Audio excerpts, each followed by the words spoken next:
തുടക്കം മുതൽ തന്നെ മറ്റ് പ്രതിഷേധങ്ങൾ പോലെ അല്ലായിരുന്നു CJPന്റെ പ്രതിഷേധം. നേരത്തെ നമ്മൾ സംസാരിച്ചതുപോലെ തന്നെ റീലുകളിൽ കൂടെ അതും get ready with me for the first protest, അത് വളരെ രസമായിട്ടാണ്. അത് വിമർശിക്കുന്ന ആൾക്കാരുണ്ടെങ്കിലും ഞാൻ അതിനെ പേഴ്സണലി അത് വളരെ രസമുള്ളൊരു പരിപാടിയായിട്ടാണ് കണ്ടത്. അതായത് ആൾക്കാരിലേക്ക് കൂടുതൽ എത്തുക എന്നുള്ളതാണ്. അത് എങ്ങനെ എത്തണം എന്നുള്ളത് ഈ ജനറേഷൻ ഇങ്ങനെയാണ് എത്തിക്കുന്നത്. ഗെറ്റ് റെഡി വിത്ത് മീ ചെയ്യുന്നുണ്ട്, സബ്വേ സർഫേഴ്സിന്റെ റീൽ ചെയ്യുന്നുണ്ട്, പോലീസുകാരെ ഓടിക്കുന്നുണ്ട്, അതിന്റെ കൂട്ടത്തിൽ ബാഡ്മിന്റൺ കളിക്കുന്നുണ്ട്. അങ്ങനെ ഞാൻ വേറൊരു വീഡിയോ കണ്ടിരുന്നു, പ്രോട്ടീൻ പൗഡർ അവിടെ വിതരണം ചെയ്യുന്നുണ്ട്. നിങ്ങൾ നിങ്ങളുടെ സ്കിന്നൊക്കെ നോക്കി, ബോഡിയൊക്കെ നോക്കി, സൺസ്ക്രീനൊക്കെ യൂസ് ചെയ്തിട്ട് വരണം, സൺഗ്ലാസ് എടുക്കണം.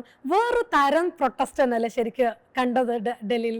അതെങ്ങനെയാണെന്ന് വെച്ചാൽ ഇപ്പം നമ്മളൊക്കെ SFIക്കാര് കുറെ കാലമായി സമരത്തിന് പോകുന്നതാണല്ലോ. അപ്പൊ നമ്മളെ സംബന്ധിച്ചിടത്തോളം ഒരു വെയിലത്ത് സമരം ചെയ്യുക എന്ന് പറയുന്ന ഒരു ത്യാഗത്തെയാണ് നമ്മൾ പലപ്പോഴും റൊമാൻറ്റിസൈസ് ചെയ്യുക. മനസ്സിലായില്ലേ? വെയിലിനെ അതിജീവിച്ചു, ചുട്ടുപൊള്ളുന്ന വെയിലിൽ ഞങ്ങൾ മുദ്രാവാക്യം വിളിച്ചു എന്നൊക്കെ. പക്ഷെ ഈ ജനറേഷൻ അവിടെ വന്ന് കാണിച്ചത് എന്താ വെച്ചാൽ വെയിൽ വരുമ്പോ സൺസ്ക്രീൻ ഇടും, അതും ഞങ്ങളുടെ ഒരു പ്രതിരോധമാണ് എന്നുള്ള തരത്തിലാണ്. അപ്പം നമ്മുടെ തന്നെ ഒരു മാറുന്ന ഒരു ജീവിത ശൈലിയും ജീവിത രീതികളും നമ്മുടെ ഒരു എസ്തെറ്റിക്സും അതിനെ അപ്പൊ സമരം എന്ന് പറയുന്നത് നമ്മുടെ പൊതുജീവിതത്തിൽ നിന്ന് വേറിട്ടൊന്നല്ല, നമ്മുടെ സ്വകാര്യ ജീവിതത്തിൽ നിന്ന് വേറിട്ടൊന്നുമല്ല. നമ്മൾ ഒരു ദിവസത്തെ ഡേ ഇൻ മൈ ലൈഫ് എന്ന് പറയുമ്പോൾ നമ്മൾ വീട്ടിൽ നിന്ന് ഇറങ്ങി പല വഴിക്ക് പോകുമ്പോൾ നമ്മളത് കാണിക്കുന്ന പോലെ അതിൽ സമരവും കൂടെ ചേരുന്നു. സമരമാണ് ജീവിതം എന്ന് നമ്മൾ പറയില്ലേ, ജീവിതമാണ് സമരം.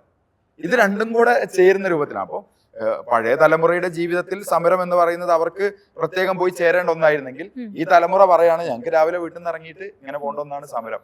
ആ സമരത്തിൽ ഞങ്ങൾ എങ്ങനെ ബിഹേവ് ചെയ്യണം എന്ന് പറയുന്നത് ഞങ്ങളുടെ ഒരു തരം ഒരു എസ്തെറ്റിക്സിന്റെയും കൂടെ ഭാഗമാണ്. ഞങ്ങളുടെ ബോഡി ഞങ്ങളുടെ സ്കിന്നൊക്കെ കെയർ ചെയ്തുകൊണ്ട് തന്നെ പ്രൊട്ടസ്റ്റ് ചെയ്യാൻ അറിയാം. അതൊരു കൾച്ചറൽ ഷിഫ്റ്റും കൂടെ. കാരണം ജെൻസിയുടെ പഴയ ജനറേഷൻസിനെ വെച്ച് സാക്രിഫൈസ് അല്ലെങ്കിൽ സെൽഫ്ലെസ്നെസ് അതിനെ ഒന്നും ഓവറായിട്ട് ഗ്ലോറിഫൈ ചെയ്യാത്തൊരു ഇതാണ്. നമ്മൾ നമ്മളെ തന്നെ പ്രയോറിറ്റൈസ് ചെയ്യണം. ഈ ചെയ്യുന്നതല്ല അവസാനം നമുക്ക് സ്വതന്ത്രമായിട്ട് ജീവിക്കാനുള്ള സാധനമാണ്, നമുക്ക് നല്ലതായിട്ട് ജീവിക്കാൻ വേണ്ടിയാണ് ഈ ഫൈറ്റ് മൊത്തം.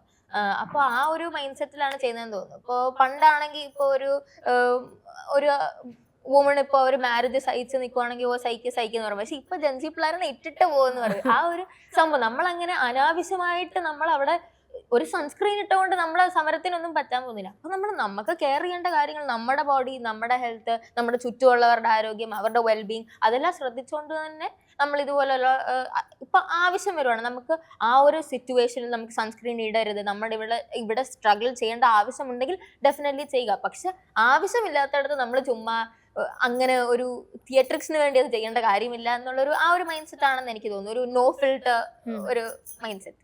അവിടെയും ശക്തമായ ഒരു രാഷ്ട്രീയം ഉണ്ട് കേട്ടോ.